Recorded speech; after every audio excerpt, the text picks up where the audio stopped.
membongkar profil salah satu pemilik akun Twitter yang pakai tagar dukung mahasiswa melawan, ditulis dari Ferry Fadli dari siwar.com.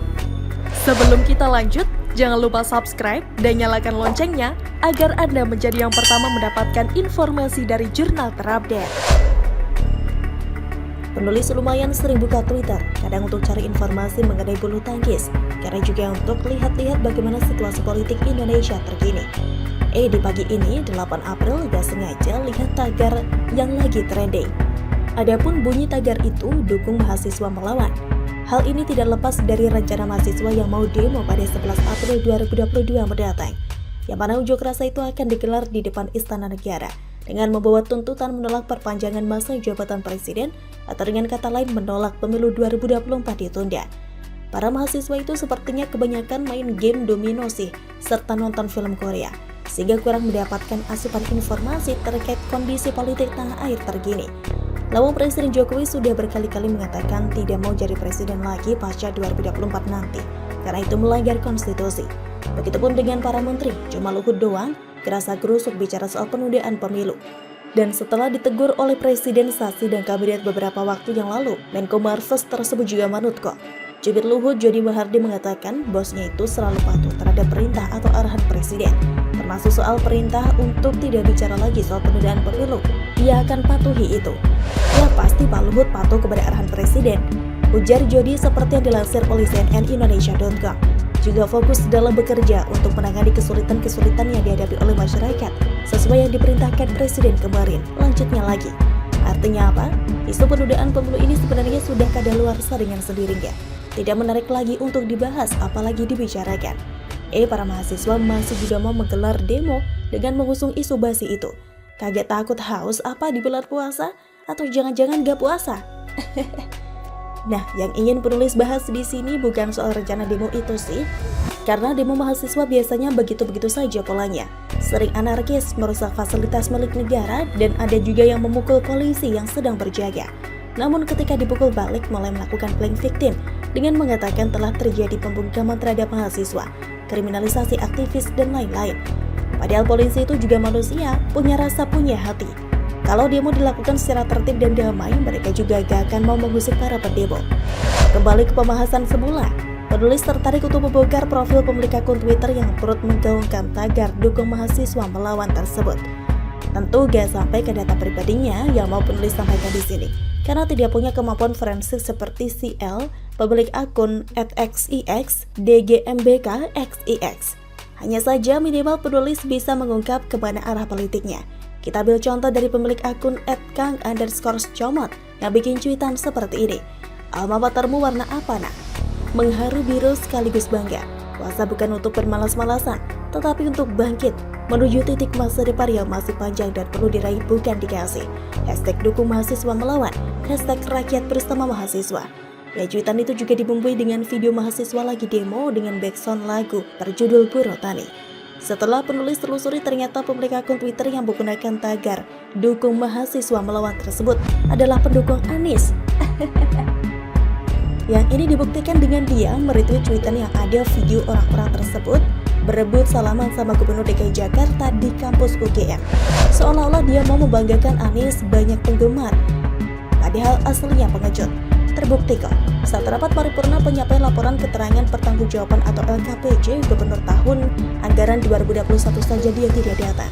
Seperti biasa yang mewakili adalah wakilnya Riza Patria. Uniknya saat ditanya kemana si bos, Riza malah menjawab gak tahu. Jangan-jangan doi lagi bersembunyi di markas Kadrun di Petamburan. Kemudian setelah penulis lihat beberapa cuitan pemilik akun Twitter lain yang memakai tagar dukung mahasiswa melawan tersebut, dapat disimpulkan mereka adalah pendukung Habib Rizik, pendukung Partai Demokrat, pendukung Rizal Ramli, pendukung Ubedillah Badrun, dan pendukung-pendukung Kadrun yang lain. Yang kesemuanya itu meskipun berbeda dalam hal dukung-mendukung, tapi memiliki kesamaan, yakni sama-sama pembenci Jokowi. Jadi kalau mahasiswa mau demo sebenarnya gak masalah. Justru kalau gak pernah ikut demo rasanya kurang lengkap jadi sivitas akademika. Akan tetapi yang patut diwaspadai adalah para penunggangnya ini. Orang-orang yang memprovokasi masyarakat agar bikin rusuh dengan memanfaatkan demo mahasiswa itu. Semoga saja aparat keamanan negara kita, Intel dan pemerintah bisa mengantisipasi ulah mereka yang saat ini sudah mulai bergerilya di dunia maya. Bagaimana menurut Anda? Miris, bapaknya berkonflik dengan Amin Rais, Putri Zulya gugat cerai Mumtaz Rais, ditulis oleh Ferry Bakti dari siwar.com. Sebelum kita lanjut, jangan lupa subscribe dan nyalakan loncengnya agar Anda menjadi yang pertama mendapatkan informasi dari jurnal terupdate. Ternyata tidak selamanya pernikahan politik itu indah. Hal ini dapat dilihat dari pernikahan Putri Ketua Umum PAN Zulkifli Hasan, Putri Zulya Safitri, dengan putra Ketua Majelis Syuro Partai Umat Amin Rais, Ahmad Mumtaz Rais. Sebagaimana kita ketahui bahwa baru-baru ini Putri Zulya menggugat cerai Mumtaz. Gugatan itu diajukan di Pengadilan Agama Jakarta Selatan pada Februari 2022 lalu. Persidangan juga terkesan alot, karena hingga saat ini Putri dan Mumtaz sudah menjalani sidang sebanyak 9 kali, tapi belum juga ada keputusan dari majelis hakim. Entah harus menunggu sidang berapa kali lagi untuk Putri sah menyandang status sebagai janda dan Mumtaz sebagai duda. Lantas apa yang menjadi penyebab Putri, mantan Menteri Kehutanan itu menggugat cerai putra pendiri Partai Umat? Bilangnya sih karena sudah tidak cocok lagi, dan itu ada benarnya juga. Karena pasangan lain yang bercerai juga begitu alasannya, atau dengan kata lain sudah tidak ada kecocokan. Itu merupakan alibi klasik yang biasa disampaikan oleh orang yang mau bercerai. Akan tetapi yang terlihat belum tentu yang sebenarnya. Ada banyak hal yang tidak terungkap ketika seseorang memutuskan untuk bercerai. Begitupun dengan Putri Zulkifli Hasan tersebut. Di antaranya yang turut menjadi pemanas Putri enggan lagi tinggal bersama Mumtaz adalah perseteruan bapaknya dengan mertuanya Amin Rais. Memang kalau melihat ke belakang, pernikahan kedua insan ini adalah pernikahan politik. Sebagaimana kita ketahui bahwa Amin Rais dan Zulkifli Hasan sama-sama elit PAN. Mereka berdua juga dapat dikatakan sama-sama orang penting di partai berlambang matahari itu. Seperti Amin Rais yang merupakan pendiri PAN, tercatat sebagai Ketua Umum PAN yang pertama, pernah menjadi capres yang diusung oleh partai tersebut meskipun kalah. Ia juga terpilih jadi Ketua MPR periode tahun 1999 sampai 2004 yang secara tidak langsung turut mengenalkan PAN ke publik. Sedangkan Zulkifli Hasan merupakan Ketua PAN 2 periode. Saat ini pun masih tercatat sebagai orang nomor 1 di partai yang punya basis massa Muhammadiyah itu. Tidak kalah dengan Amin Rais, ia juga pernah menjabat sebagai Ketua MPR dan saat SBY berkuasa dulu diangkat menjadi Menteri Kehutanan. Jadi ketika kedua orang ini disatukan dalam ikatan pernikahan putra-putrinya, idealnya sih akan menjadi sebuah kekuatan politik yang luar biasa. Kalau mereka kompak, penulis yakin Zulkifli Hasan bisa menjadi Ketua Umum PAN seumur hidup. Karena partai itu Amin Rais yang dirikan Ferguson, ibarat Prabowo mendirikan Gerindra. Pertanyaannya, siapa yang berani membantah keputusannya? Tapi ternyata kehidupan tidak seperti itu. Amin dan Zul bisa dikatakan seperti Tom and Jerry yang tidak bisa bersatu. Keduanya sama-sama tipikal pengatur tapi tidak suka diatur. Awalnya, Amin sempat mendukung pencalonan Zul sebagai Ketua Umum PAN hingga berhasil terpilih. Tapi karena merasa telah berjasa memenangkan politisi asal Lampung itu, Amin Rais maunya mengatur Zul dan menjadikannya boneka. Zul pun gak mau dong diintervensi oleh Amin. Dia yang jadi ketua umum kok.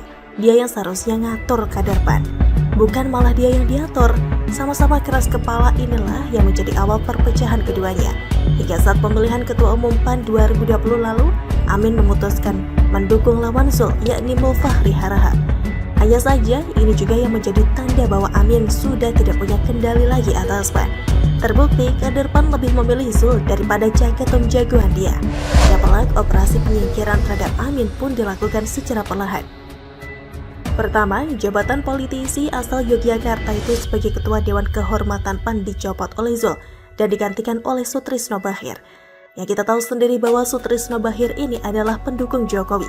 Selanjutnya, beberapa kader PAN mulai mengucilkan Amin Rais hingga ia berasa benar-benar sudah tidak dianggap lagi di partai tersebut.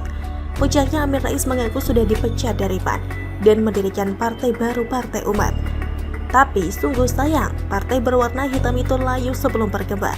Belum juga ikut pemilu tapi sudah ditinggalkan oleh kadernya secara berjamaah. Sampai sekarang pun hubungan keduanya, Zul Amin, masih renggang. Ditambah dengan perceraian kedua anak mereka, makin terbentanglah jarak di antara politisi senior yang dekat dengan kalangan kadrun itu. Kesimpulannya, pernikahan dicampur politik ternyata memang rawan untuk menjadi retak seribu. Bagaimana menurut Anda?